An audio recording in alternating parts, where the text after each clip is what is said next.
Good morning, my brothers and sisters. This is Reverend Sinclair Gray, Senior Pastor of the Liberation Temple. This morning I want to leave you with the thought, making excuses are never allowed. That's right, making excuses are never allowed. Let me ask you a question. Have you made excuses for not doing what God has called you to do? Perhaps God has called you to start your own business. Perhaps God has called you to step out and take a leap of faith. Whatever God has called you to do, somehow, in some way, we always make excuses.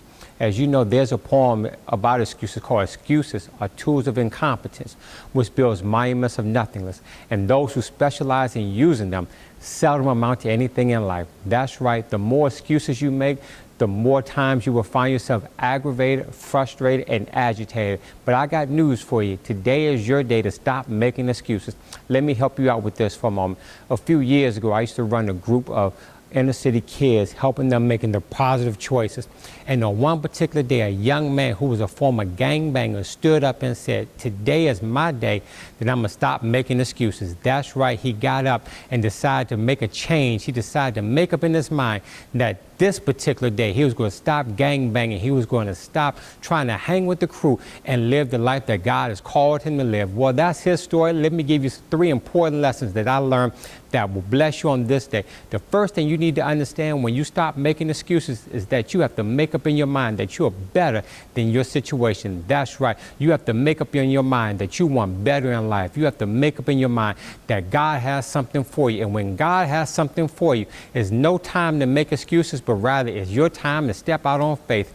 Second thing I want to help you understand why this is the time to stop making excuses is that you have got to make up in your mind that you're not going to hang around the old crew, but rather you're going to hang around the people that God has placed in your life. That's right. When you decide to stop making excuses, the people who are dead weight, the people who are bringing you down will always keep you down. But we serve a God that will always lift you up. And here's my last point for you. When you make up your mind to stop making excuses, you're going to take a leap of faith. That's right. In the Bible, we find brother Abraham, when Abraham heard God's voice to leave his family, leave his kindred, Abraham didn't make excuses. He didn't hesitate, procrastinate, but rather he got up and got the step. And that's my word for somebody right now.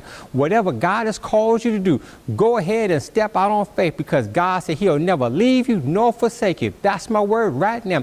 Always remember that God loves you, and because God loves you, he'll never leave you hanging by yourself. I'm Reverend Sinclair Gray, Senior Pastor of the Liberation Temple. Always know that God loves you, and so do I.